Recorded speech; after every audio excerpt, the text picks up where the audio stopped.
Okay, so hi Lane. Welcome back. Another Art of Letting Go live session begins. We're going to dive in today to the Song of Prayer, section 3.3. We're on to which is entitled Separation versus Union. We'll do that first and then we'll have a look at today's lesson, which is lesson 344. That's about the law of love and giving and receiving. So we'll touch on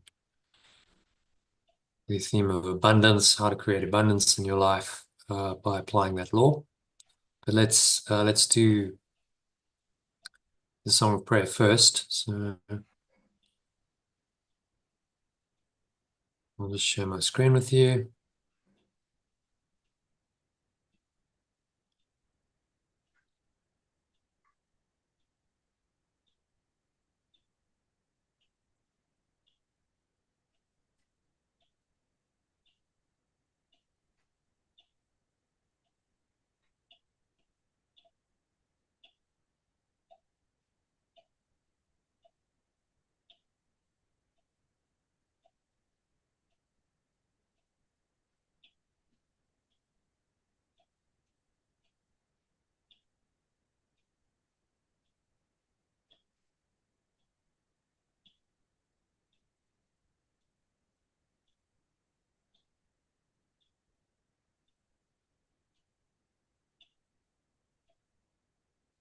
Okay, so Song of Prayer, section 3.3, Separation versus Union is the title. Now let's just dive into it, shall we? I'll read the original. You read the alternative. Should we do it that way? Yeah. So, false healing heals the body in a part, but never as a whole. False healing heals the body in a part, but never as a whole. Its separate goals become quite clear in this. For it does not remove the curse of sin that lies on it. Its separate goals become quite clear in this, for it has not removed the curse of sin that lies on it. I think just not much to translate in this one, except the Son of God will become an extension of perfect love in the last one. So I'm going to just read it in the alternative. Sorry. From the top, yeah. False healing heals the body in part, but never as a whole. Its separate goals become quite clear in this, for it has not removed the curse of sin and lies that lies on it. Therefore, it still deceives me. Nor is it made by anyone who understands that others are exactly like themselves, for it is this that makes true healing possible. When false, there is some power that another has, not equally bestowed on both of us as one. The separation is demonstrated in this, and in this way the meaning of true healing is lost and false beliefs arise to obscure the unity that is the extension of perfect love. Just talking about the false healing, how it heals parts of the body but not the whole. And the separate goal becomes quite clear. So it's not removed the curse of sin that lies in it. So it still deceives us. Yeah, so healing of the body, medical system, allopathic medicine is classic because they specialize in body parts. So you have a specialist in the heart, cardiac specialist, and then there's a kidney specialist and a liver specialist, and there's a specialist for the brain, and on it goes. Yeah, all these specializations for various parts of the body, and he's really just saying that's not healing. It doesn't heal the whole. The curse of sin that lies on it, the idea of separation and the guilt for it, which is the source of all sickness, is still there. So you might get some healing maybe you have a heart operation and you get a new heart. Temporarily, you carry on and your life carries on for 10 or 20 years or whatever it is. But the mind hasn't really been healed. That's not to say if you need a heart operation, you shouldn't have it. But understand that that's not holistic healing in the sense that he's talking about. That's not healing the mind. It's just healing the body. And that's not really what healing is. Okay, so then he goes on. Number 2, healing to separate. Again, just read that in the alternative, because there isn't really much to translate here. Healing to separate may seem to be a strange idea, and yet it can be said of any form of healing that is based on inequality of any kind. These forms may heal the body, and indeed are generally limited to this. Someone knows better, has been better trained, or is perhaps more talented and wiser. Therefore, they can give healing to the one who stands beneath them in their patronage. The healing of the body can be done by this because equality cannot be permanent in dreams. The shifts and changes are what the dream is made of. The key to healing then appears to be found a wiser person who will succeed through their art and learning. So it's just talking again about the healing to separate. It may seem a strange idea, but it's all based on inequality.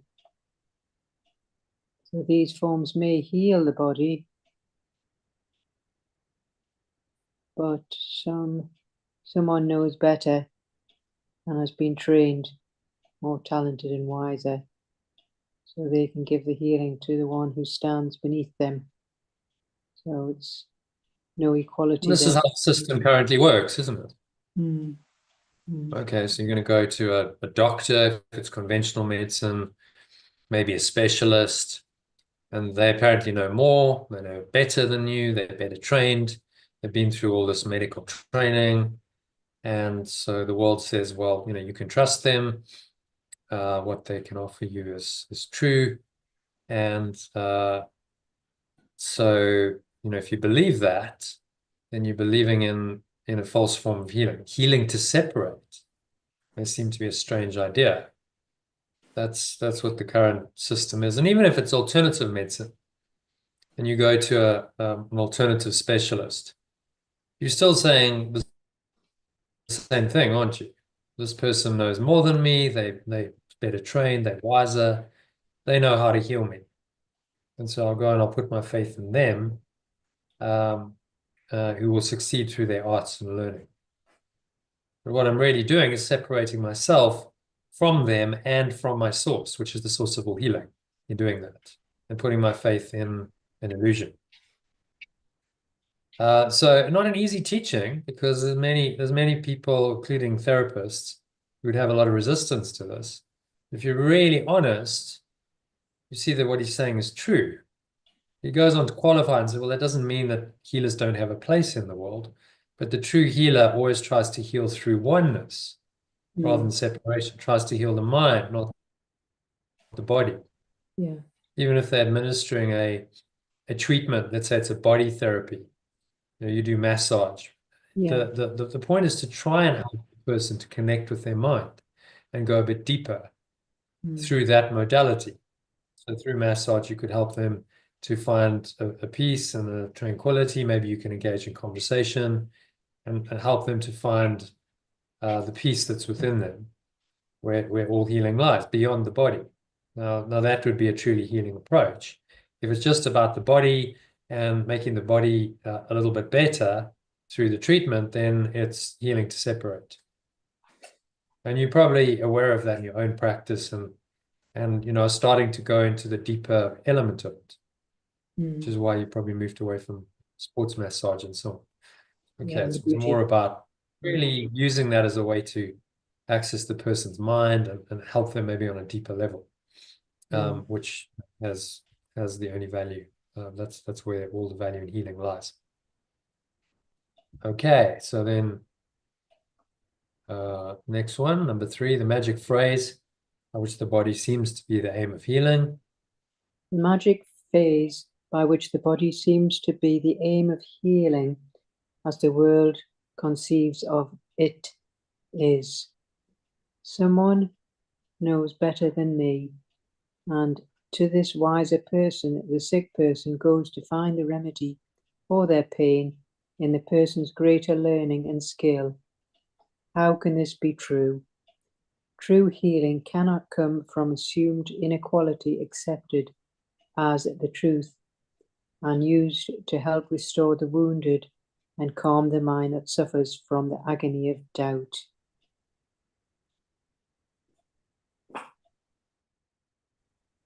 Just going on about how somebody knows better than you, wiser than you, to heal your pain. They have greater learning and skill, but this is not what it's about. How can this be true? Healing cannot come from inequality. Only the truth will help restore the wounded and calm the mind that suffers from the agony of doubt. Yeah, so it's very tempting to believe in this magic. And the world operates this way, even in alternative healing circles. You know, you'll find the alternative healer rather than the traditional allopathic healer, the doctor, to help you. But it's the same process. True healing cannot come from assumed inequality accepted as the truth. So it's then a substitute for the truth. Oh, this person is separate from me. They're different. They have more expertise. They have more knowledge. They're wiser, and they can help me. They can help me solve my problem. Very tempting to believe that on the level of form. That may seem to be true, but it's not true healing. You're not healing the mind of its perceived inequality. You're not restoring it to oneness. You're not letting go of the thought of sin and guilt for separation that is the cause of all sickness. And so whatever healing happens will be very temporary. You might get a healing on a physical level. That can happen, but that doesn't mean that the mind is healed and that you're awakened, which is what true healing is. Okay, so you're clear on the difference, Elaine, between false healing and true healing, what's magic and what's truly helpful, and just making that distinction can be enormously helpful in navigating these things. So if you have any kind of sickness, instead of falling into the trap that most people do and say, well, I need to seek outside help, you first go within and you look for the cause within. And you ask, the prayer is, show me the block to the awareness of love's presence, that this is manifesting, and help me to let it go. Yeah, well, I did have a little bit of digestion problem. I did that. I didn't get any doctor to help me. I mean, I did go for a test, but yeah, but I didn't. I got my, listened to my own intuition. Yeah, and you do start to do that the more you go on this path. The more you question the healers of the world. You certainly question the medical system. Yeah. But even the alternative healers, and some of them do good work. I'm not saying they don't. But the ones who are really healing are the ones who help the patient to connect with their source. For them to rather heal than themselves. just treat. Yeah. Yes. Yeah. So they'll come and they might do a modality, whatever their modality is. But in that process, they help the patient to heal their mind to an extent, to heal the separation, which is the most important part of healing. So he goes on. Is there then a role for healing? Then, is there a role for healing that I can use to offer help to someone else? In arrogance, the answer must be no. But in humility, there is indeed a place for helpers. It is like the role that helps in prayer and allows letting go to be what it's meant to be. I will not make myself the bearer of the special gift that brings the healing. I only need to recognize my oneness with the person who calls for help. For in this oneness, their sense of being is separate self, which is what made them sick, is dispelled. There is no point in giving a remedy apart from where the source of sickness is, for it can never be truly healed in this way. So just talking about the healing again and how we can use it to help someone else. In arrogance, the answer must be no. But in humility, there is indeed a place for helpers. Yeah.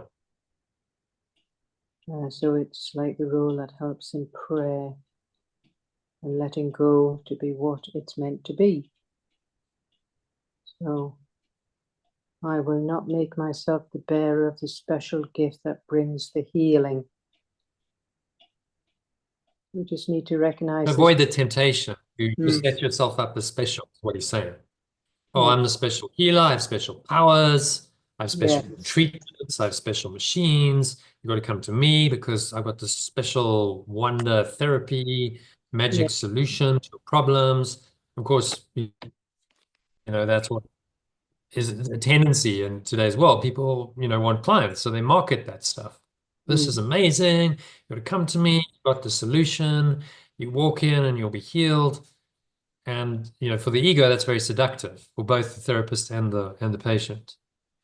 But that's not truly healing. The true healer it merely reminds the person who comes in that they are one, and there's a sense of connectedness between the healer and the therapist.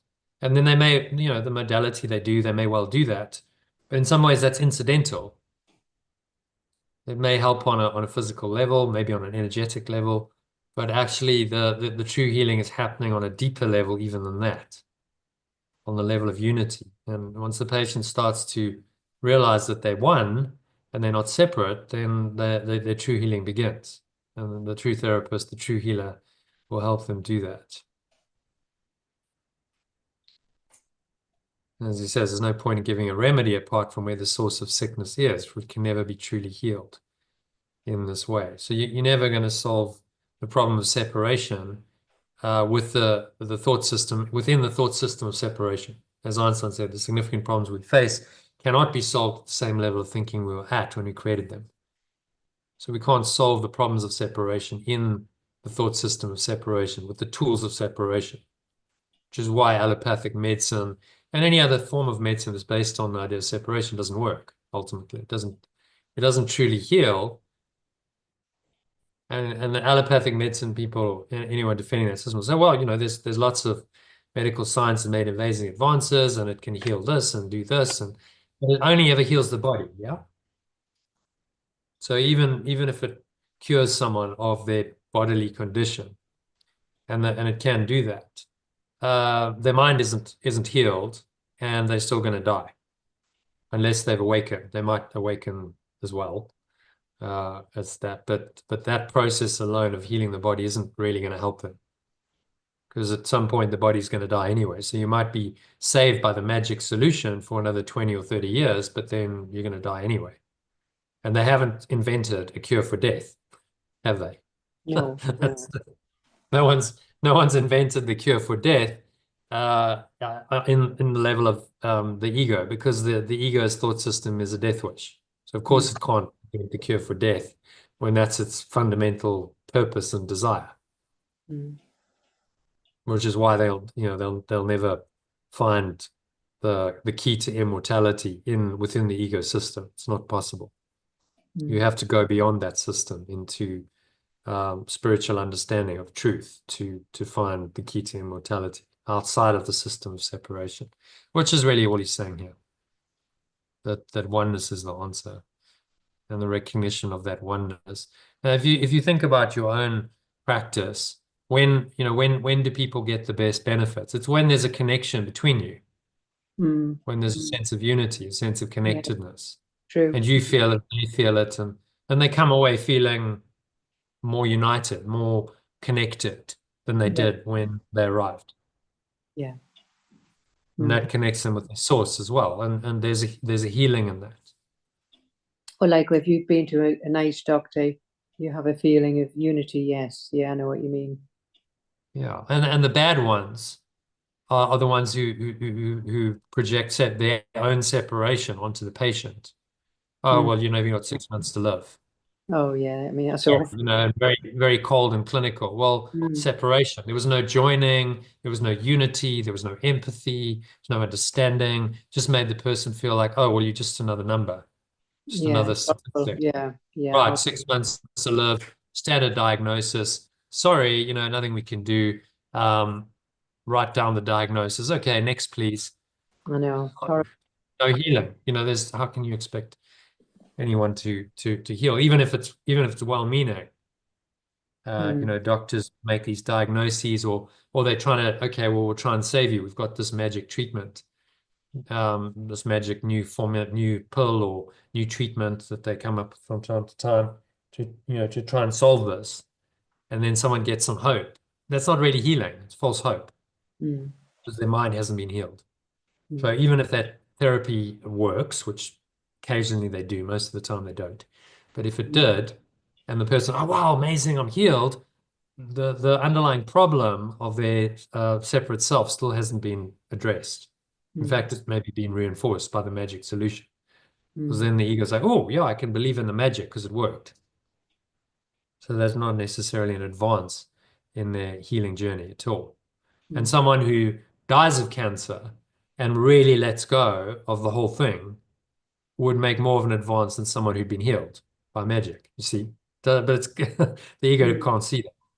Mm. Yeah. Yeah. Yeah. So many people say, well, why did enlightened beings like Ramana Maharshi and Ken Wapnick, and there's been other course students that have died of cancer. Why did they die of cancer if they were so enlightened? Very old, But weren't maybe they?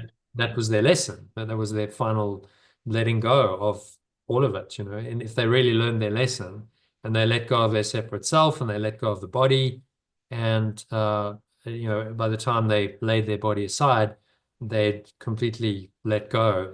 Then that was part of their healing journey, wasn't it? But And that also was just the way they were going to lay their body aside.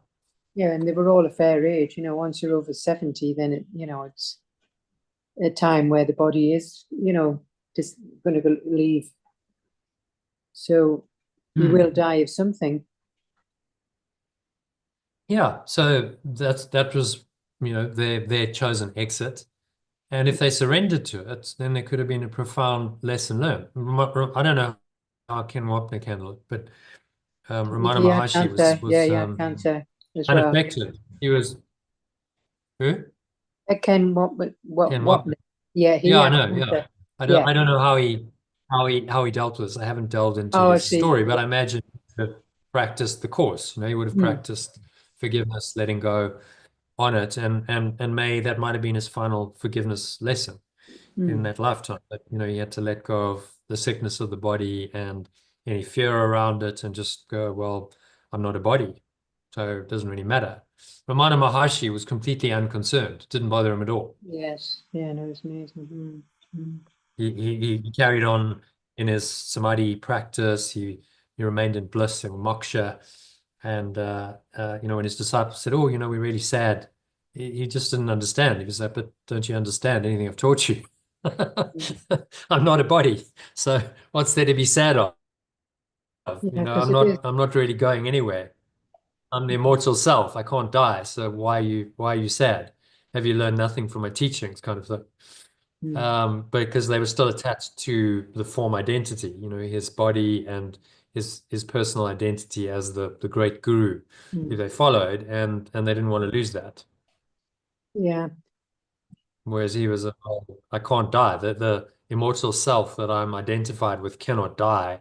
So it's just the body that's fading away, but that was never real. So why am I mourning what was never real? Yeah. There's no I mean, there's no death value there. comes in all different shapes and whatever. I mean, I know that there was something on the news about a woman who was a trainer and it was a big whale in captivity, in these entertainment places, and it actually ate Yeah, her up, it chewed her up. She had yeah. for dinner. So what was hurt? I mean, that would have been very quick, but very gruesome. So why, how did she get such a gruesome death? She would have been about 30. Well, it's difficult to answer. There was a karma projection. Maybe she had fear of being eaten by The whale. the whale or something else, and then that yeah, and that it would have been a killer whale, I imagine, because they don't have Yes. other whales. Yeah. So I don't, it Um, was pretty gruesome. so In fact, I wish I hadn't seen it. It yeah, was, oh God, one scene. It was yeah, horrible. yeah. Yeah. Um, and but that I actually saw a program about the whole killer whale thing. Those killer Oh, whales aren't, they should never be there. They shouldn't have been no, taken into captivity. So the whole system it's, is egoic. It's flawed. You don't. I mean, yeah, there's shots of them capturing baby killer whales and right, taking them away from the mothers right. and taking them into captivity to be, For do entertainment, tricks. I mean, that's just wrong. it is. You've It's created very you've wrong. separated a mother from its calf, and that is going to cause huge distress for both those animals. Of Huge course. Yeah. trauma. I mean, Okay. imagine, it would be illegal in humans. You can't just kidnap a human and say, all right, we're just taking you from your mother and we're going to take you into the circus and make you do tricks. Of You course. Of can't course. do that. But with animals, it's seemingly okay. So that whole industry is It's got to be flawed. very much And so. she, Yes. the ego is very much in it, but by participating in it as a trainer, she's Mm, then saying, okay, well, I'm part of the system then, right? I'm part of the yeah. whole system, which then if I'm training them, then I'm part of it. Then, I'm complicit in that. And so, she's part of that whole egoic system. And then, it's a system based on suffering and death. And then Well, unsurprisingly, it kills. yeah. Well, Um, well, yeah. and Pretty so gruesome. that's one interpretation of it. She might have had personal karma as well. She might have had fear. Who knows? But Mm. it's just part of the ecosystem. We don't know how However, we got. Yeah. if she let it go, Mm, um, and her also the people around her, the other trainers and friends and family, were able to let that go rather than mourn it, then that's their forgiveness lesson. right. Yeah. And maybe, also from a higher perspective, that those kinds of things wouldn't happen if the industry didn't exist, Yeah. right? Which it shouldn't. If you Yeah. didn't go and steal baby killer whales You and wouldn't. put them in captivity in these small pools, which are like a prison for them, Of course. it's like putting it in a prison. It's used Of to the course. open ocean and roaming freely for hundreds of miles, if not Oh, thousands of miles in the ocean with its family. And now you've put it in a prison alone. Well, what do you expect? It's going to be and psychologically it, traumatized, and it's yeah. going to be passive. If you're lucky, it's not going to attack you. It's a miracle that more don't. But Mm, imagine the frustration of that animal. yeah. Well, And then it unfortunately, takes it out on the trainer, unsurprisingly, because it's just like, I it can't killed stand my her. Yeah. prison. Yes. You're one of the jailers, and Had I'm enough. just had enough. And then I just take out my aggression on you, and then that's it. Maybe it didn't mean to kill her. Probably didn't. I mean, it probably wasn't hungry. It probably wasn't eating her for food. Oh no, no, no. But yeah, it It was was just just obviously like, a tragic accident. Just a I'm very so frustrated that I'm just going to take out my aggression on you because you're you're one of my putting me through prisoners. this. You're one of Yeah, my jailers. yeah, yeah. And they're intelligent creatures, so they have awareness, and that Mm, you can only imagine what they must go through in this prison. They just must be awful. they're stuck in a cage, and they're just going around and around and around, no Terrible. stimulation, just go around the same little prison, hour after hour, day after day. Yeah, I mean, it must be tragic. torment for the mind that's used to, okay, I'm an intelligent being. I've had the whole ocean to roam in. There's so much more stimulation there Of course. because there's, my family, all the social interactions. I've Mm, been deprived of that.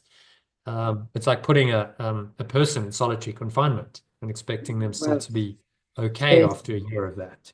Is it just? of course. It's very So, tragic, yeah. from Yeah, a bigger picture, that's the ego, that's the whole system. yeah. And she was part of the system. And, The she just fact, was one of the unfortunate ones who yeah, bore well, the I saw brunt of that. the picture of it and I thought, oh God, I can't see any more of this. That it was like, Yeah. why was I given that? That was obviously a lesson for me as well, because I thought, oh my goodness, how horrific, horrible. Yeah, remember, it's just an illusion.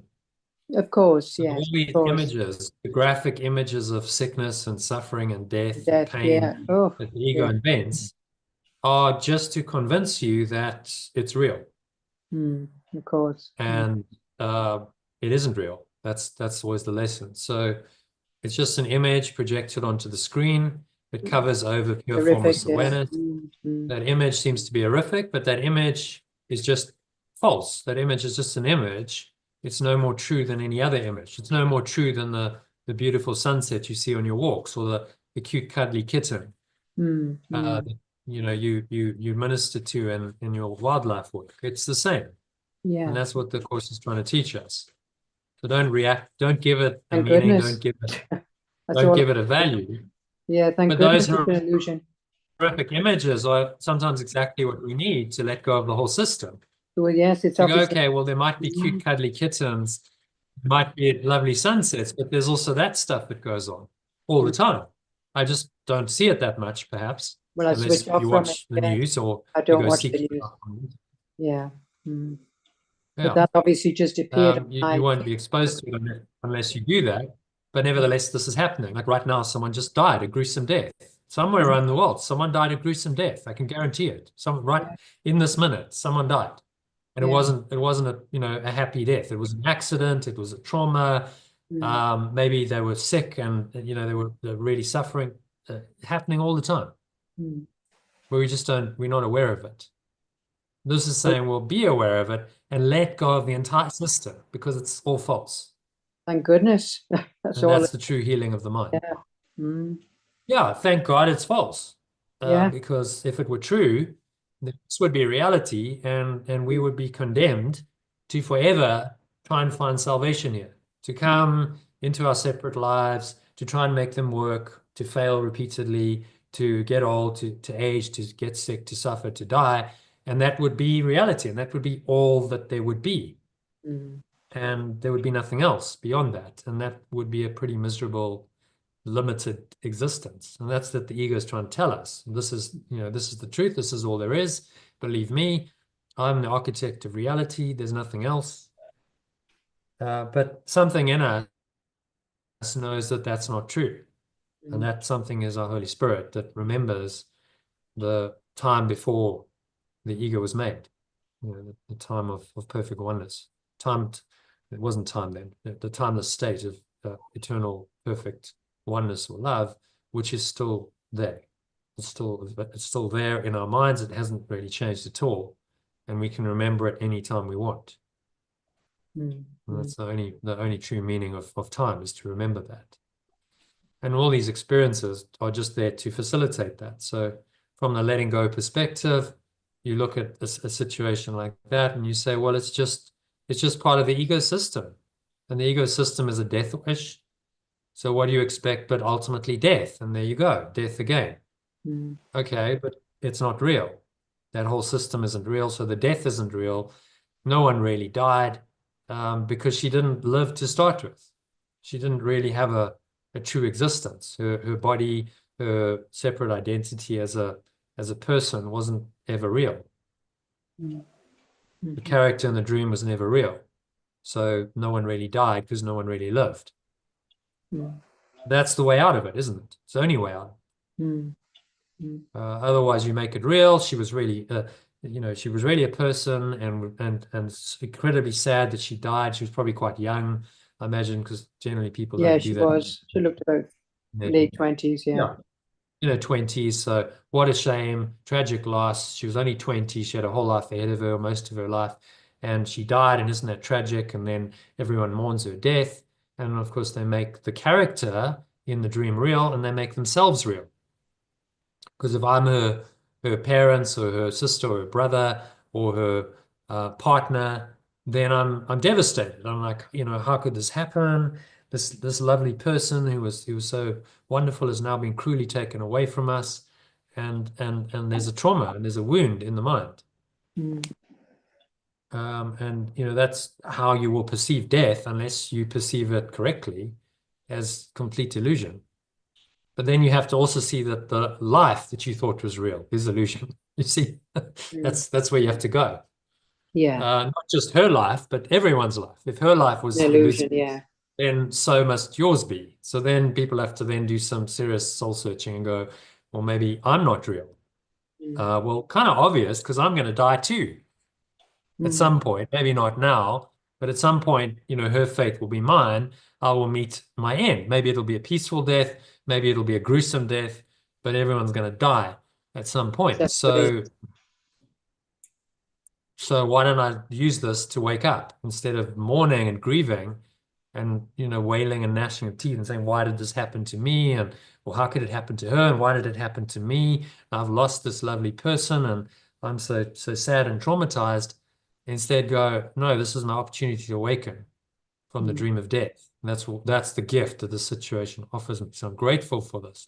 I'm grateful to the whole situation. I'm grateful to the killer whale for Mm. giving me this opportunity.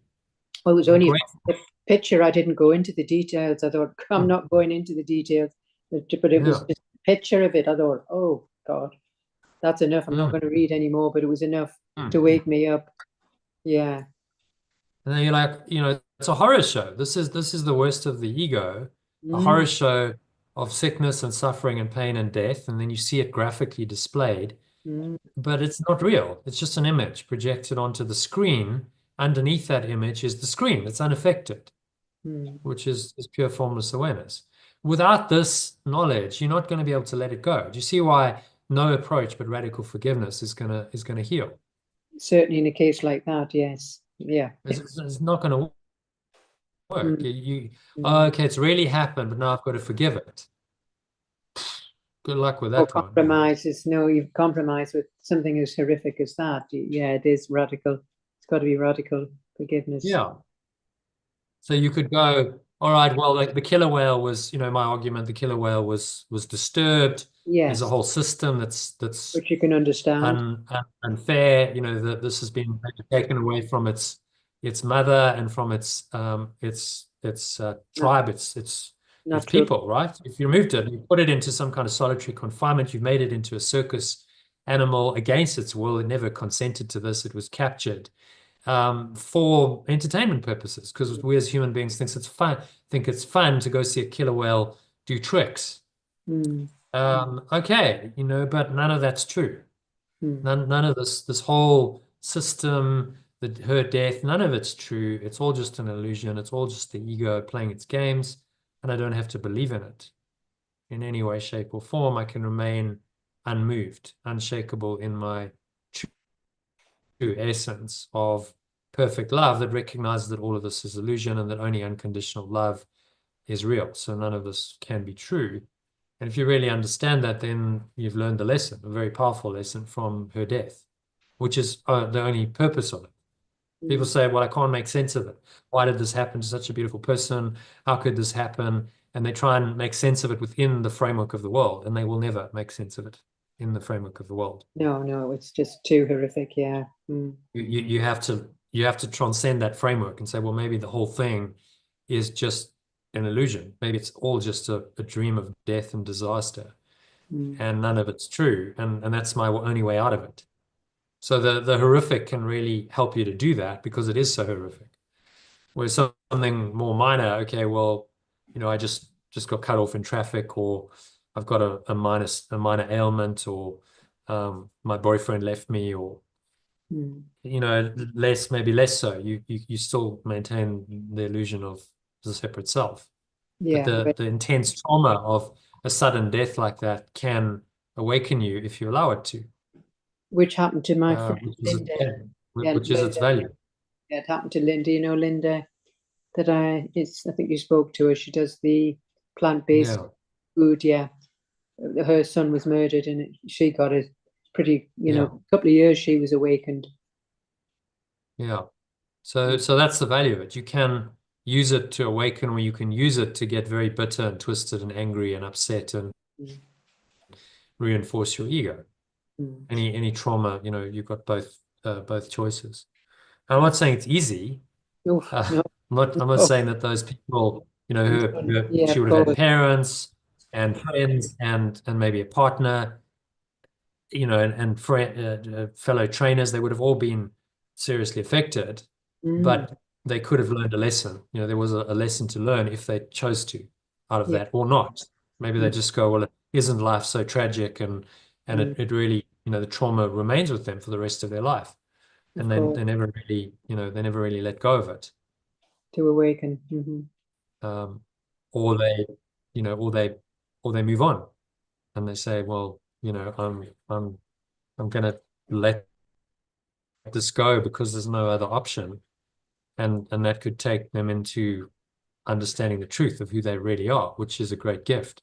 Mm, And mm, so then you see in that reinterpretation, that incident could be the greatest gift that girl who died could have given to everyone.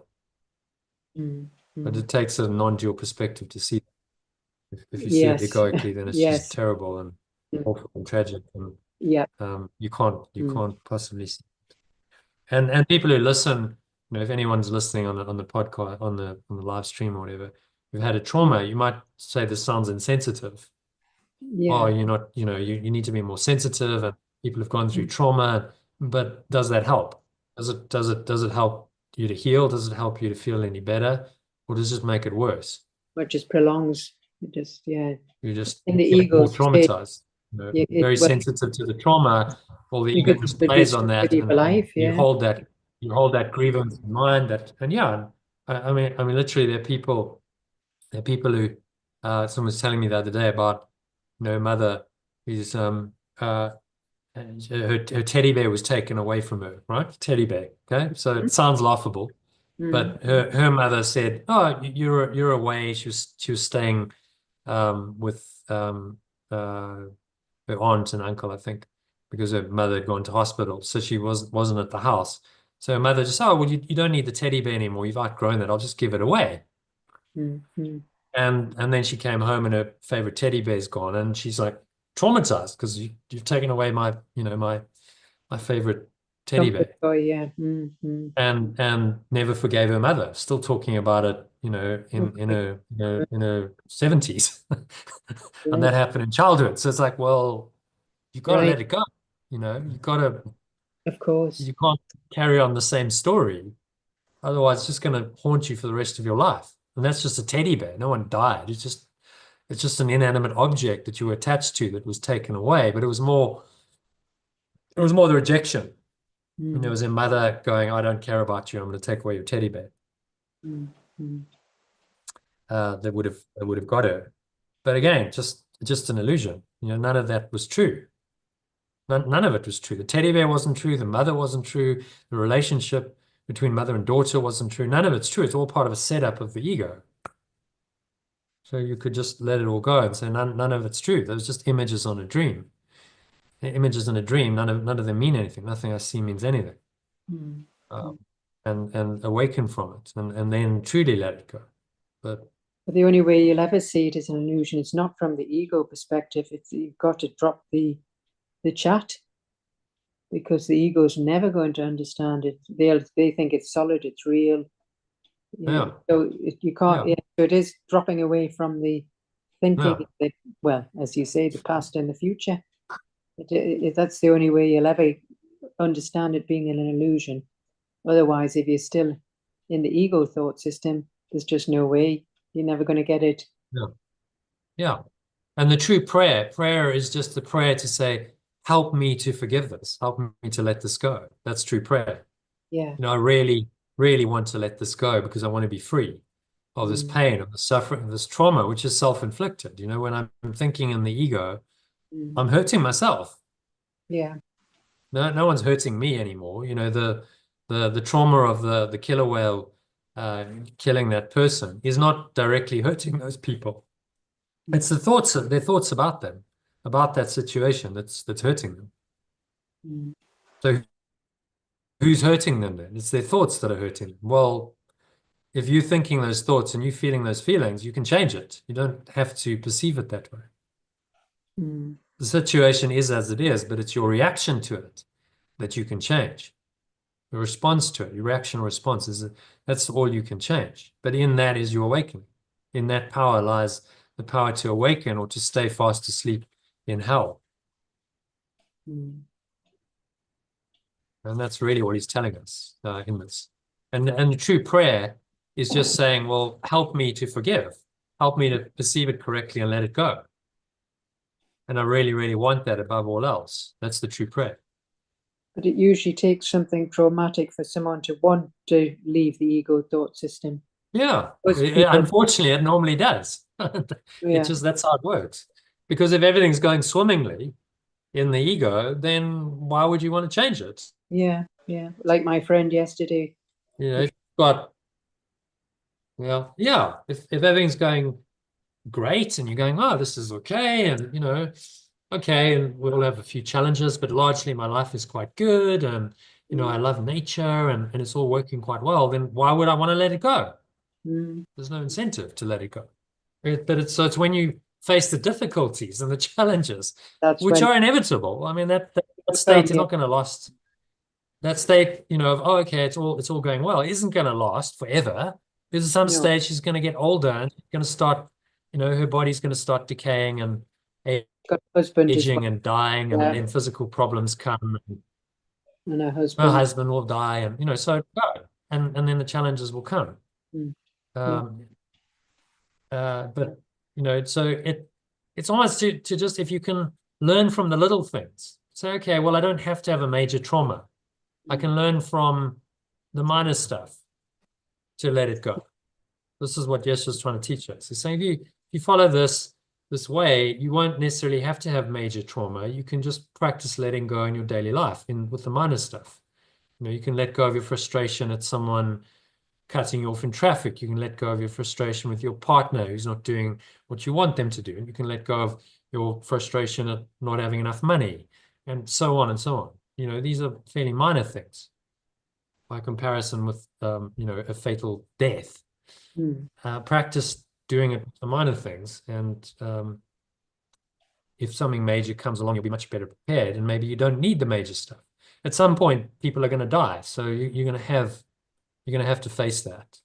We've all faced death in our lives. It's inevitable. People are going to die. But if you practice the letting go in the little ways, it won't be a big deal. It won't be such a trauma. You're prepared for it. You're not going to be devastated. I mean, think of my parents. My parents are going to die in the next 10 years. They're still alive, but they're late 80s. It's inevitable. So I'm prepared for that. So, all right, well, they're going to die. When they die, they die. And that was always to be expected. Why are you sad? Why would you be traumatized or sad when it's inevitable? As opposed to attachment, isn't it? I mean, you yourself for it. You see somebody every day, and you've got on well, and they've been a companion. Then, of course, you feel it because it's part of their daily routine. So they're the ones who'll feel it. So my siblings will struggle more because they're there and I'm not. I'm living apart from them, and I don't see them day to day. I see them once or twice a year for a couple of weeks. So that makes it easier maybe, but I think the metaphysical training is really helpful, because like, well, death is just part of the dream. It's inevitable. Everyone's going to die, and it's just coming into my dream. But that's going to happen to everyone. Everyone's parents die at some point. Everyone experiences death. So just see it for what it is. It's an illusion. It's not eternal life. It's a dream, and use it to awaken. And that perspective is enormously helpful, because you don't have to suffer that unduly. So, well, when it happens, and I let it go. And people might say, well, you're very callous, very cold. No, it's just like, I don't see the point in trauma. Why do that to yourself over what's inevitable? It's going to happen anyway. So why do you want to suffer for the inevitable? It doesn't make sense. Live the here and now, this is where we're going, isn't it? The eternal now. When it happens, then remember, it's just a dream. It's just another, it's a figure in the dream that wasn't real. It's now not there. They popped into existence. They had their existence for 90 years or so, and then they disappeared. And we said that that person was real, and we have a memory of them and the relationship, but actually it was all part of the dream. None of it was real. And therein lies your own awakening. Well, then I'm not real either. How could I be real? My character's not real either. And so my death doesn't mean anything either. And then you're freed from the fear of death. Yeah, and that's a biggie. That's a big one. Well, that isn't, isn't it? It's just death is just another part of the dream. Ego, yes, yeah. The ego, yeah, the ego, it's the end, it's catastrophic. It's the end of the dream. It's the end of its existence, which is why it has such strong resistance to these teachings. And for the spirit, it's like, this is liberation, this is awakening, this is what it's been waiting for you to realize forever. Well, finally, you're waking up to the fact that none of this is real. The dream of death and disaster is not God's will for you, that there is another reality, which is its will. And that's where you truly belong, in which death has no meaning. You can't die in eternal life. If you're just pure formless awareness of perfect love eternally, then death has absolutely no meaning at all. Okay, let's carry on. Yep. So healers, I'll read this original and then you read the alternative. It's a bit to translate in this one. So healers there are, for they are sons of God who recognize their source and understand that all their source creates is one with them. There are healers, for they are extension of perfect love, who recognize their source and understand that all their source extends is one with them. This is the remedy that brings relief, which cannot fail. This is the remedy that brings relief, which cannot fail.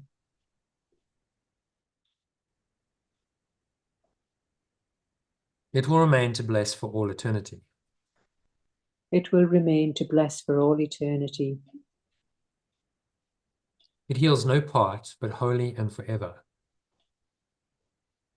It never heals partially, but wholly and forever. Now the cause of every malady has been revealed exactly as it is. Now the cause of every malady has been revealed exactly as it is. And in that place is written now the holy word of God. And in that awareness, the pure message of perfect love is now written instead. It's now revealed instead of written. It's now revealed instead.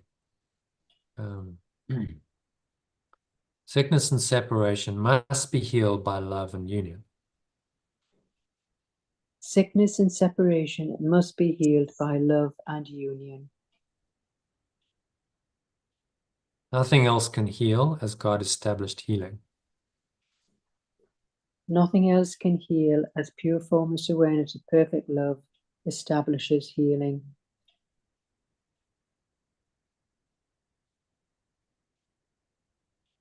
Without him, there is no healing, for there is no love. Without it, there can without it, there can be, is that missing? Without it, there can no healing, or there is no love. Yeah, okay. No, without it, there's no healing, for there is no love. Yeah. Well, so love and healing are synonymous. Love and unity are synonymous with healing. So when you move into love, perfect love, pure formless awareness, perfect oneness, whatever you want to call it, then you're healing your mind. And you move away from it, then you're condemning your mind, keeping your mind in prison and sick.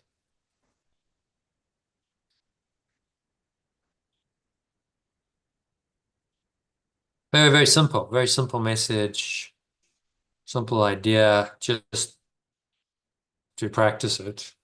To practice it without exception, really. That's the key, and the discipline. Discipline, yes.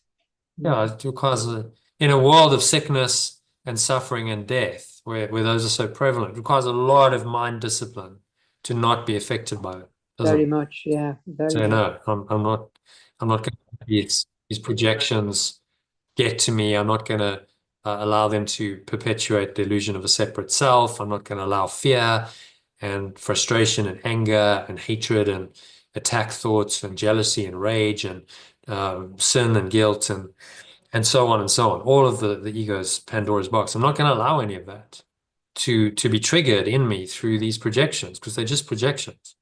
They mean nothing. Mm. Just false images projected from a false idea onto a screen, and that, the images are false.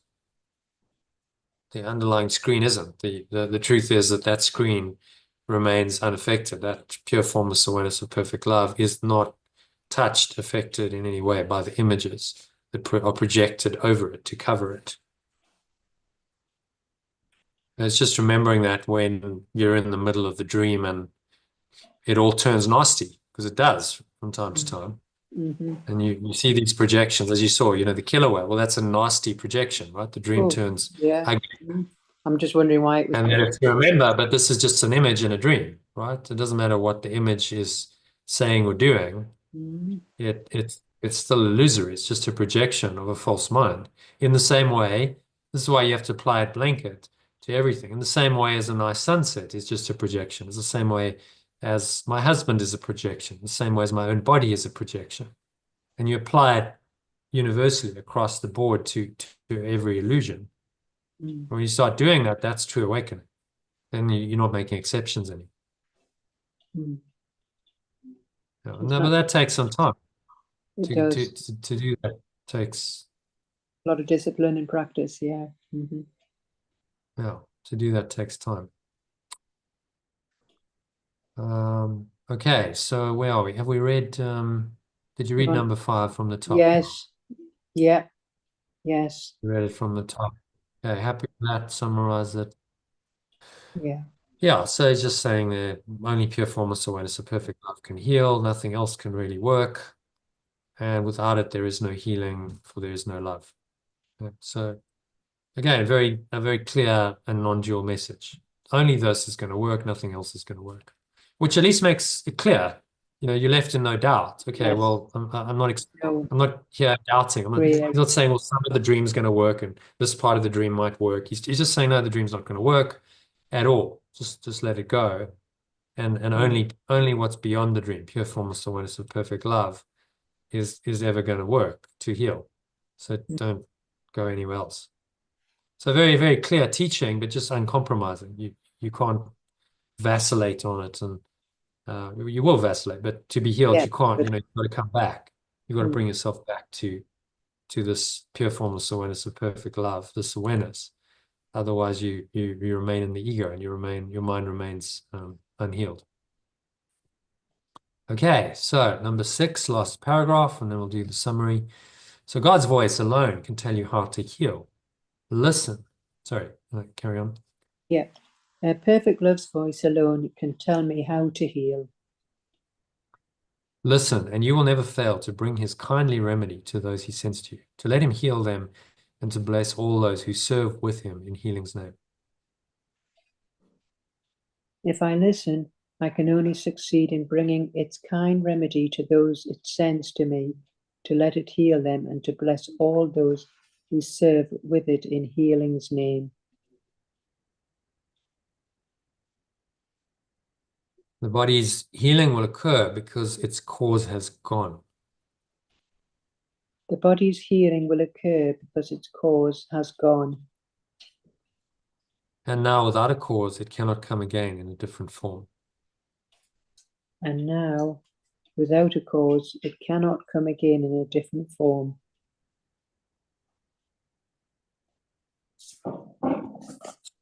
Nor will death anymore be feared because it has been understood. Uh, nor will I fear death anymore because I have understood it.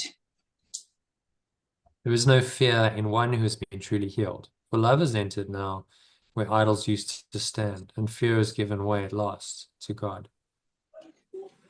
There is no fear in someone who has been truly healed, for love has now entered where false beliefs used to be, and fear has given way to pure formless awareness of perfect love at last. From the top. Perfect love's voice alone can tell me how to heal.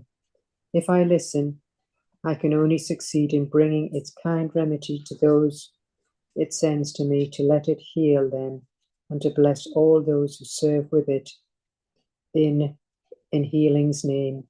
The body's healing will occur because its cause has gone, and now, without a cause, it cannot come again in a different form. Nor will I fear death any more, because I have understood it. There is no fear in someone who has been truly healed, for love has now entered where false beliefs used to be, and fear has given way to pure formless awareness of perfect love at last. So it's just talking about the healing love of the pure formless awareness. It's there to heal if I listen.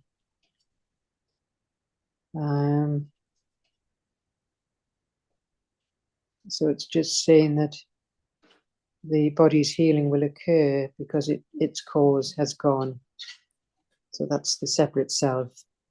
So it's saying that we will no longer fear death anymore because we've understood it. So there's no fear when in anybody who has been truly healed by love and has now entered where false beliefs used to be, and fear has given way to the pure formless awareness of perfect love. Yeah. So there's no fear of death, because death is just the letting go of an illusion. So why would you fear that? If you understand it's just an illusion. In fact, it's a prison. So the body is a prison for the mind. And when you let it go, you're free of that. Why would you fear that? That's liberation day. That's get out of jail day. Death is like, okay, I'm out. Thank God I'm out of the body. And I don't have to deal with all of the illusions that Goes with the it, body yeah. entails anymore. And if I've really done my work and my mind is as I've let go of all my attachment to the illusions, then I'm free. My mind is free. I don't have to go back into a body. There's no requirement in truth to go back into a body, because the body was always a delusion created by the separate self. So nothing to fear. The enlightened don't fear death. They don't fear sickness. They don't fear any of the things that So that's unawakened people well, fear. that's a good indication that you're awakened, is when you don't fear those things, because you Oh, can sort of maybe not fear certain things, but that's the main test, isn't it? The yeah, loss of, fear, yeah. completely fearless. No fear of death. No fear of sickness. No fear of anything. But death is usually considered to be the worst possible fate by the ego. Mm. So if you don't fear that, then generally everything else is You're fairly minor awakened, yeah. comparison. You might fear, well, I might be sick, I might be injured, I might be disabled, I might end up in poverty, be homeless, not have enough food, blah, blah, blah, all these things. But all of that is just they're forms of death. They're forms of suffering, and suffering is a form of death. So you conquer the fear of death, all of it can just drop away, and you no longer have to be fearful of it in any way, shape, or form, which is liberation. There is no fear in someone who's been truly healed. True healing means that you've transcended fear, you've overcome the separate self. You want to look at this in the Holy Trinity diagram. It means you've transcended any fear of any of these illusory events and circumstances, situations, and all experiences seem to happen in time and space. You no longer fear any of that. Your perception is corrected. You identified as the one self, the true self, the Christ. and you remain in that awareness no matter what projections are going on in the dream. Even as they're going on, you remain rooted in that, which connects you with your true awareness, pure formless awareness of perfect love, because the true self is just an expression, extension, as we call it here, quite the extension of perfect love into your mind to help you awaken. All right. So, happy with that. Let's go to the summary. A couple of paragraphs to do here. So, what are we? 1, 2, 3, 4, 5. So you read 1, 3, and 5. I'll read 2 and 4. Right. False healing can only heal the body partially and fails to heal the whole body or mind, so it remains deceived by not removing the underlying curse of sin. Oh, yeah. It testifies to the separation, obscuring the unity of the extension of perfect love, healing that aims to separate. Although it seems strange, is true for any healing based on inequality. Such healing, which is therefore limited to the body, relies on finding someone deemed wiser to administer the healing. Yet this approach is fundamentally flawed, as true healing cannot emerge from assumed and accepted inequality that fails to address the root cause of suffering and doubt. Yeah, just pause it there. Oh, have I done 2 paragraphs there? You did too. Never mind. You were in flow, so I didn't want to stop you. So yeah, what's he saying there? Summary. Just about the false healing and how the body can be partially healed by somebody who's a healer, but it's based on inequality. It's separating, and it's the separate self healing, not the Holy Spirit. And this healing can therefore be limited to the body. Finding someone who's wiser to do this healing. But this is flawed, as true healing cannot emerge from inequality that fails to address the root cause of suffering and doubt. Yeah, so very clear. It's all about unity. It's about oneness, and inequality and oneness don't go together. So you can't go to a special healer and really and believe in that construct and still genuinely heal your mind, because you're still believing in separation. And you see how cunning the ego is. It sets these goals up. It says, "Oh, there's your healing," but actually, it's not your healing at all. It's your damnation, because you believe in separation, and separation is the whole problem. Yeah, So it's saying it's helping and healing, but it's actually condemning you to sickness and suffering and death by doing that, which is why the ego is treacherous and cunning, and you can't trust it, because they're going to hook you into its thought system and then tell you that it's going to work, but it won't work. Keeps you there. Yeah, no, it keeps you there. Keeps you going round and round. Yeah. Yeah, seek and do not find. So you can never find the answer, because you won't find it in that thought system of separation. You have to look outside of it to find the answer. Okay, so why don't you read the next one? I'll read the following one, then you read the key message. Okay.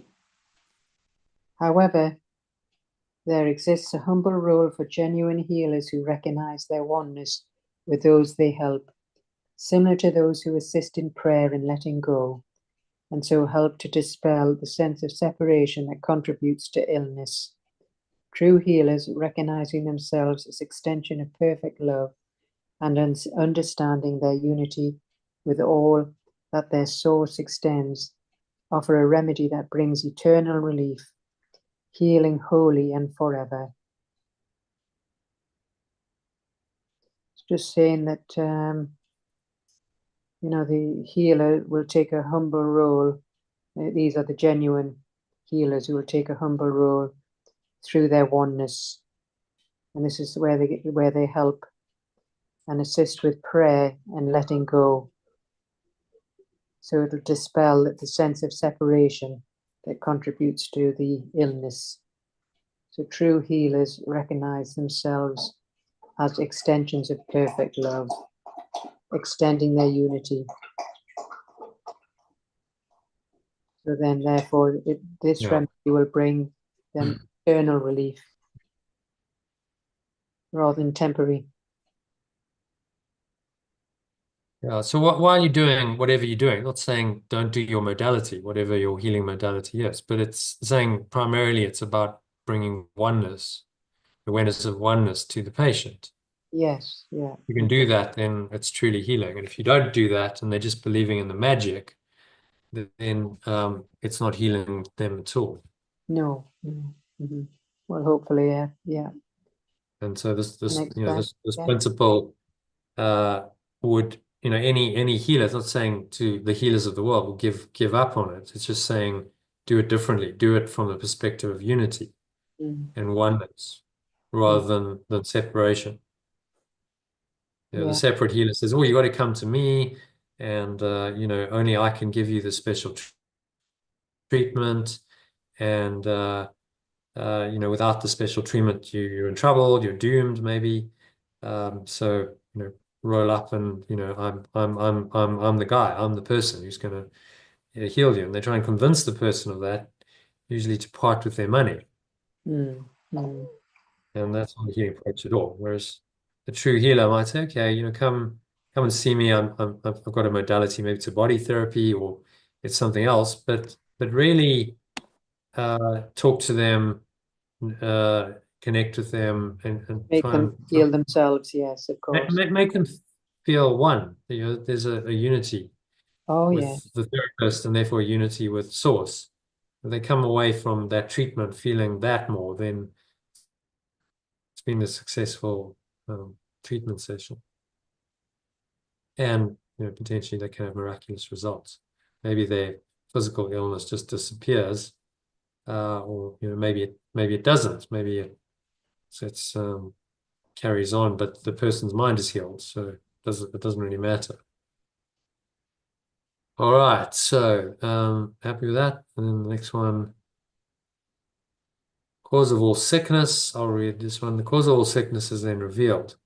Allowing for healing based on love and union. Based on pure form of someone's of perfect love.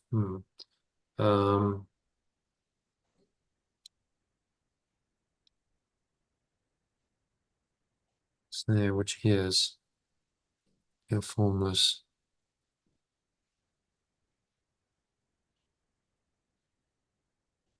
Without this foundation, healing cannot occur, for it is devoid of love. It is through listening to the voice of perfect love that I can never fail to bring its kind remedy to those in need of healing, ensuring both their bodies and minds healing by addressing and eliminating the cause of sickness. When I understand this, I will no longer fear death, which will be replaced by love, where once I held false beliefs, signifying my true healing and the letting go of fear in favor of perfect love.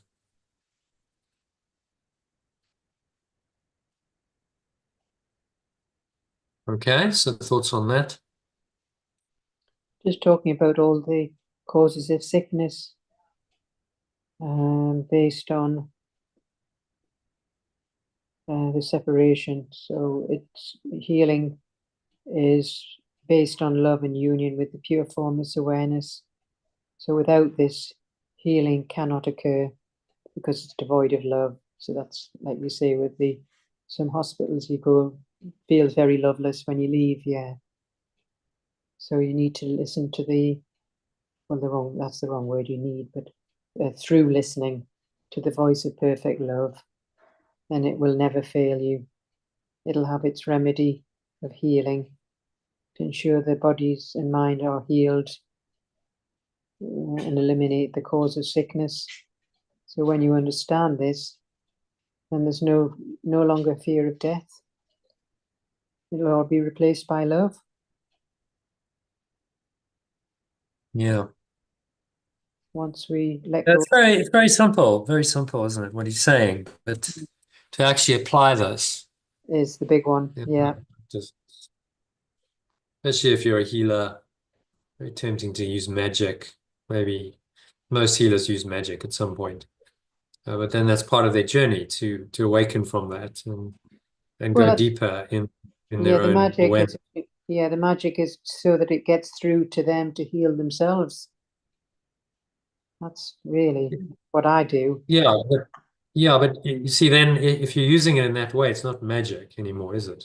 No, It's no. miraculous. The idea is for them to be able to heal Mm. themselves. Yeah, because I never asked them to come. Yeah, the therapy is designed to help them awaken to the truth of who they are. And Yes, if it yeah. can accomplish that, then it's helpful Yeah. to everyone. So Hmm. Yeah. it's just doing it without exception. If you're in the healing business as you are, Mm. then do it non-egoically, do it from the space of love.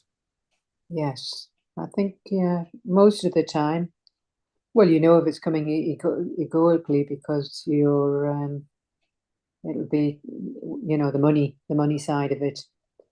So then you realize, it's, your time, that hour with them is for them. That's it. And if you get, well, it's Yeah. nice to get a little bit paid for it, of course. Yeah, well, we dealt with that in the psychotherapy manual. He talked about the question of payment and Mm, mm. saying, yeah, well, obviously on a physical level, even advanced teachers of God, advanced psychotherapists have physical needs, so they need money to meet those needs, Themselves, and yeah. they but don't never heal for money. Never do it because Oh, it's just a no, no, business. no. Yes, I totally Hmm. understand. Which unfortunately some healers do. Doctors notably, some doctors just like, well, It's just all you're about the just money. Yeah. you're Oh, just no, no. another number in my system, and I see dollar signs walking through the door. In you Yeah, come. Oh, yeah. great. I know what you See mean. you for Yeah. as little as possible. I'll give you the diagnosis, prescribe some medication. Off you go. 20 minutes. Next, please. I Conveyor know. belts. Through we go. The more people Yeah, it's I not. see, the more money I make, and they're thinking about their next holiday or their next, Yeah, house or yeah. car or, the lifestyle. So, That's totally wrong. You're not a healer anymore. no, no. You're a peddler. You're a peddler of magic, selling magic solutions, to pocket, to feather your own nest and Yes. benefit yourself not and not heal. And that's That's unfortunately what that's a coming lot from a the lot. self itself. Yeah. Oh, yes. Yeah. Yeah. No, no, you know And, the. and and interestingly, this is why there's a lot of dysfunction in the medical profession. A lot of addiction, drug addiction, because obviously they can prescribe drugs, substance abuse, depression, much higher rates in doctors than in the normal population. Why? Because the system is rotten. Mm, And they might have started at med school with the best intentions, but often that gets corrupted, hmm. and they end up in a system that isn't really a healing system. I had a little dip into it. I told you about my experience when I did was attempting to create a meditation Oh, course for the yes. staff in a psychiatric clinic. So I got a little taste of it, and the lead psychiatrist I was working with, a mate of mine from school, he just said, well, the system is, by their own acknowledgement, the system and he used the word fucked. I'll Mm, use it because he said mm, it's fragmented. It's all about fee for service. So who can get paid for whatever service they can offer. So it's fee mm. based. It's very fragmented. So there's not like one healing approach. It's the doctors for themselves. They want And the to maximize revenue. The pharmaceuticals, hospital wants to maximize its revenue and minimize its costs. pharmaceutical businesses. The medical aides are trying to lower their costs. Everyone's just trying to make money out of Mm, the system. Very it's fragmented, and this sad. came from the head of the biggest medical aid in South Africa. He said it's fragmented. It's all about fees for services that people can sometimes invent, just build, just create something to bill the patients for or bill the medical aid for. And his overall conclusion was that it's a mess, it's fucked. And this is the head of the biggest medical aid who, they understand the business they're in. They understand it very well. So it's a True, sickness system. true, It's a true. dysfunctional system. It's and I went into it and I looked at it and I was like, this is not going to heal these patients No, at no. all. They're just going to keep coming back. Their model was, oh, okay, so they're going to run the clinic, and these guys would come in for 3 weeks a year because that's what the medical aid would pay for, and they call them frequent flyers. So the psychiatrists would have them on their books. They'd go, okay, we know that it's Mr. Jones's time. He was here a year ago. He's got another 3 weeks of medical aid, which they'll pay for. Let's phone him up and get him in. So Mm. you can have another 3 weeks, and everyone makes money in the system. And he flies through the system again. Everyone cashes in, medical aid pays, and he goes back. And has any healing really happened? Nope. No, no. Well, I mean, the only He's thing I just gone find it through the useful system. for is for tests. If you wanted a particular blood test to see if you're short of iron or whatever, Yeah, then it's quite useful for that, for diagnostic. yeah. I mean, it has its place, Yeah. but it's not healing. At best No, it can heal no. the body. Yeah, no, I If you need agree. if you need a heart operation, you need a hip replacement, yeah, Fair enough. go do Yeah. that. And that's going No. to help your body, but it's not healing your mind. It's not healing in the true sense of the word. Mm. And that's what Yeshua is really saying here. All Yeah. right, so then just the key message, if you want to just sum it up with that.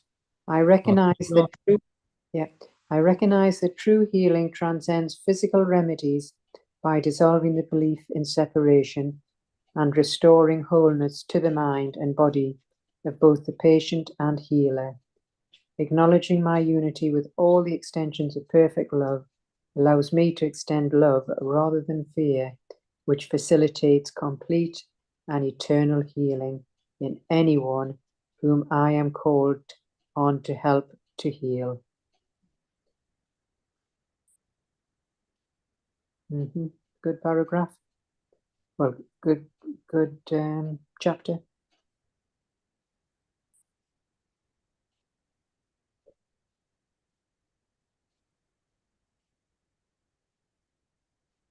Yeah, so anything else to share? Yeah, no, it's just good section. Yeah, Hmm. yeah. So I mean, it's clarified for me because I'm starting to do a bit more work again, and Hmm. yeah, I know when it's if you start sort of thinking of money, then that's it. You've lost it. You've got to think of that one person there and then, Hmm. without the pound signs. You want to heal them through the Yeah. oneness, Yeah, that has to be through the the, oneness, the not the primary separate self. focus. And Yeah, as a secondary, yes, then they pay you. It's not reasonable to work for nothing in a modern society economy where you have to make a living. But it's what's important, it's what's primary in one's mind, yeah. and what the It, intention of the healer is yeah, I critically. mean, again, it depends on the situation. I mean, say if your circumstances, for example, a young man, I think I saw him on YouTube, he's 18 years old, and his parents split up and then he just left him and his sister. Well, he's 18 and his sister's only 3, so he has to go out to work and make money. Hmm. So I guess Hmm. money would be a bit more of a priority to him than me because he's got a little mouth to feed as well. So I guess Yeah, but the art of it is not to let the money become the driving thing. no, That's no, he wasn't that type. Yeah, no, he certainly no, was. He was coming from oneness. I could see no, that. Yeah, he was a no. good soul, Um, if that's the So, right so if word. you can find something, whatever it is that you can do as a service, and help people and add value, even if it's a fairly normal job or Serving menial mankind. job or whatever, you could Yeah. still do it in a spirit of love and service. Oh yes. Or you could do it in a spirit of, well, it's just a just a horrible job, but I'm just doing it because I need the money. Yeah. Very different mindset and Big attitude. difference. I've done that before and it's not nice. Where it's because to make a living, it's not Right. nice. Yeah. Yeah. But you could learn from it. You could transform it in your mind, and that's the purpose of Oh it. yes, yeah. Didn't know these things then, no. So no, I mean we don't. It's life teaches us, and the most profound lessons are generally learned later in Yeah. life, because when we're young we don't have wisdom. No. And the same, youth is I, wasted on the young. Because if you had the wisdom when you were 18, then you would yeah, have made different choices. But then of you course. needed those experiences to learn, Of course, which is yes. the whole point of your life, is to learn and grow through those experiences Mm, and mm, ultimately mature into the wise, surrendered soul that you are, um, through those experiences. mhm. Okay, so yeah, I mean that's quite a simple message. The key message is just you heal through unity, not through separation, and physical remedies, magic doesn't work. No. So if you're a healer, if you're a patient, be aware of that. Be aware that only perfect love, only unity heals, and that changes everything. That changes the relationship between the healer and the patient. It changes the way whatever therapy is administered is given, and that then is a truly healing approach to heal the person's mind rather than just the body. Mm-hmm. And it's something, if you're in the healing business Mm, as you are, then it's something to just be mindful of, to say, okay, every interaction with a patient, with a client needs to come from oneness, needs to come from that healing perspective. mm, mm. And I need to really be dedicated to that, which then is your own practice. Because as Well, you do that in your yeah, own mind. I can tell when it's come from the unity and oneness because I feel a Yeah. nice um purposeful sort of. Whereas if I've just done like a sports massage for a young man, I just think, no, that's not for me. Or I used to do beauty treatments. No, I didn't Yeah. get any of that purposeful feeling at all. Yeah. Because it's just on the level of the body. Yeah, Well, exactly. Hmm. it lacks the depth and the meaning. So you become more sensitive to this, and then you just ask the Holy Spirit for guidance. It will bring me work that is meaningful. Bring me work where I can do this. Help to heal. I Yeah, can I can yeah, help someone in their healing journey in whatever extent. Doesn't mean they're going to have finished a massage with you and be perfectly enlightened, but you've contributed. They come I'd be away very feeling. rich. Hmm? I would be very rich if that was my effects on people. Well, Well, you don't know. People might be terrified of you. Like oh it's yeah, just not that's going true. to. True, Your true. life's going to turn up one massage, and your life's going to turn upside down. Yeah, that's true. Yes, true, true. Yeah, Would terrify the life out of them. Oh my God, my yeah. separate self is It's after been this massage is dissipated. gone. My entire life is gone, and I don't know what I'm. Yeah, I mean, like, what? This is a bit more than a massage. Yeah, true, true. Yeah, so maybe yes. So, just as well, That's because it's slowly but surely, people will learn it. They can only learn what they're ready to learn. yeah, yeah, yes. You Well, know, you these can only give them as they're willing to learn. yeah, a sudden awakening would be quite frightening. Yeah, or well, terrifying. Yes. Yeah, it can be terrifying for Mm, people. Most people are not really ready for it. They no, want healing, but they want healing of the body. Oh, I've got a physical problem, my back aches, or sore leg or muscle, or whatever. Okay, I need a massage. But they're not going, oh, I want healing of my whole mind, and I want freedom from time and space, and I want freedom from all no, suffering and death. They're not thinking no, that when they come from massage. no, no. Of course. Yeah, Are no, they? they're But the you can rare. transmit something of the truth to them in the massage, then Yeah, they will feel it, and it's successful. yeah, It's a healing experience on some level that can help them, benefit them in subtle ways. Maybe it's not immediate. Oh, okay, wow, I'm all healed on physical level, but it contributes to their awakening. I think that's all you can do. This is part of that person's healing journey. I've contributed to their awakening, and that might be another experience that helps them connect the dots and go, oh, okay, I can see how this connects into this new thought system of oneness, and it's starting to make sense to me. And that experience was, part of my learning. Okay, so we have a few more minutes if you want. We could do the lesson. It's kind of related to the text quite nicely. It's all about giving and receiving. Law of love today. It's about the law of love. What I give to my companions is my gift to myself.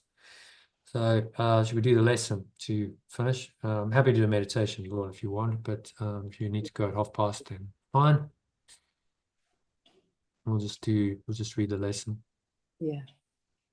Okay, so this is lesson 344. Today, I learned the law of love, that what I give my brother is my gift to me. You want to read in the alternative version below that, please? Yeah. I learn the law of love today, that what I give my companions is my gift to myself. Yeah, I just changed it slightly. Brothers becomes companions, and gift to me is self, capital self. I'm giving it to my higher self whenever I believe in the law of love. So I'll read the original, you read the alternative. This is the prayer. So this is your law, my Father, not my own. Do you want needs to be lifted up a little there? Yeah. This is your law, my source, not my own. I have not understood what giving means, and thought to save what I desired for myself alone. I have not understood what giving means, and thought to keep that I desired for myself alone. And wanted to keep what I desired for myself alone. Okay, so this is the ego. I want to keep whatever I value for myself. It's mine. You hear children saying, it's mine. I'm not going to share it. That's that desire impulse, which adults do as well. It's mine. Don't touch it. Leave it. We get that quite a lot. And as I looked upon the treasure that I thought I had, I found an empty place where nothing ever was or is or will be. It just needs to be moved up a slightly bit. Yeah. And as I looked on the treasure that I thought I had, I found only an empty place where nothing ever was or is or will be. Who can share a dream? Who can share a dream? And what can an illusion offer me? And what can an illusion offer me? Yet he whom I forgive will give me gifts beyond the worth of anything on earth. Yet everyone whose illusions I let go of, I will give my gifts beyond the value of anything on earth. Will give me gifts, And everyone whose illusions I let go of will give me gifts beyond the value of anything on earth. So whenever I let go, I receive the gift. That's the message. I'm not really giving them anything. I'm just letting go of my own delusions about them. It's that simple. Let my forgiven brothers fill my store with heaven's treasures, which alone are real. I let my liberated companions fill my mind with the treasures of perfect love that alone are real. Thus is the law of love fulfilled. So the law of love is fulfilled.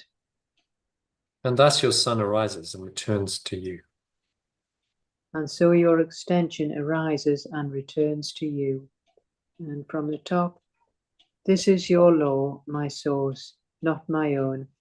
I have not understood what giving means, and wanted to keep what I desired for myself alone.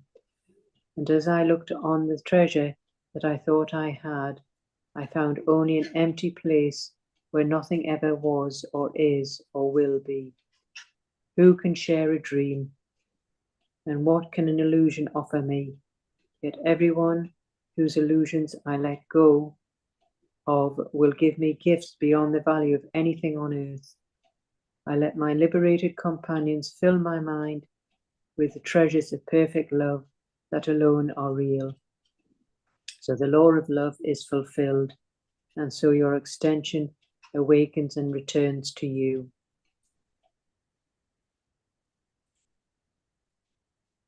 Okay, thoughts on that? I'm just talking about this law. Our source is not our own. So we haven't understood what was given, because we wanted to keep in desire for ourselves alone. So what we want to keep it to ourselves. So then we look on the treasure that we thought we had, but found it empty. Nothing was ever there. It never will be. It was a dream. So how can this illusion offer us anything? So we let go Yeah. of things to liberate us and our companions and fill our minds instead with the treasures of perfect love. Yeah, which are not material. A lot of people get confused with lessons like this because they apply to the material things.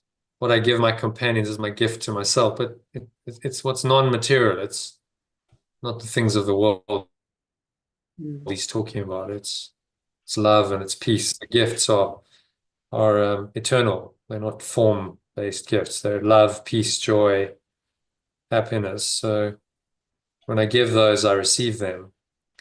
And often that takes the form of, I might give someone something in form, give them time or money or a gift.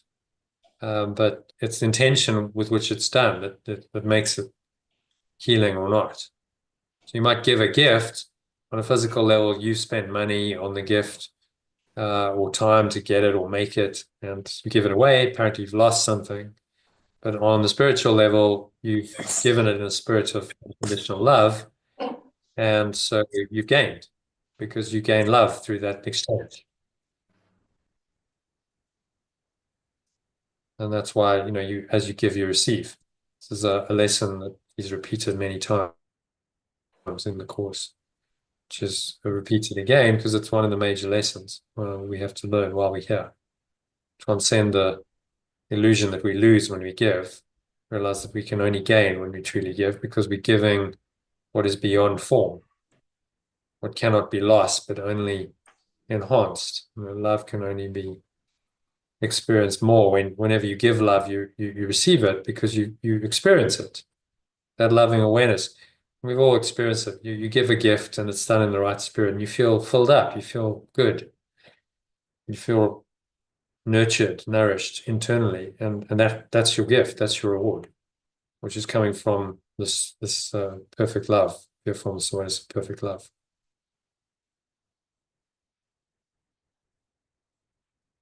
Which ends the dream of sin and awakens you to the pure form of source of perfect love that you really are.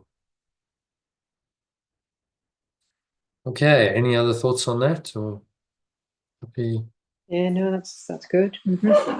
quite nicely with the text. So we can leave it there, or I'm happy to do a meditation for you on this. No, I'd better. Yeah, no, yeah, I'll better get going because it's Yeah. already now the dinner. Okay, thanks, Elaine. So You? yeah, we could. Why don't we spread it out a bit this week? Shall we do? I can do a Wednesday evening. Want to do Wednesday? Yep. Yeah, that's good. Yeah, Yeah. perfect. Do an evening session at say starting 6. Is Yeah, that okay? yeah, that's good. Yeah. Yeah. All right. Okie doke. Thank Thanks, you. Elaine. Namaste. All right. Bye. Bye. Namaste. Thank you. Have a Oops. lovely evening. You too. Oops, I can't leave. There we go. Okay, so that is a wrap for today. Thanks to Elaine for joining. If you enjoyed the session, why not subscribe to the channel? You'll be notified whenever I go live, which is 3 or 4 times a week. Be able to catch up if you don't catch it live, catch up as a recording and get all this content free. You can also go to lifebuild.com. If you're watching the videos check it out in the background. Just type in that name, lifebuildandedit.com, or you can click the link below in the text box of this video, and you can sign up to my YouTube, to my Telegram list, Telegram group, which I send out a daily quote to, and some related teachings, mind training lesson, which is an adaptation of A Course in Miracles workbook lesson, the text, or we also work through the Manual for Teachers, and the supplements like the Song of Prayer we're on to. So right at the end of a 1-year program. Also find out more about that program. So I'm starting it again in a few weeks. From day one, we work through the entire Course in Miracles, day by day, lesson by lesson, section by section, in a very guided, facilitated way. So if you're interested, go to lifebuild.com, sign up, and you'll find out more. And you can join these live sessions daily. Whenever I do a live session Monday to Friday, I post the time and the Zoom link on there. So check it out. Hope to catch you on the inside of the group or one of these sessions soon. And wishing you much love, peace, and joy in the meantime. Namaste, which means the loving self in me acknowledges and honors that same true loving self in you.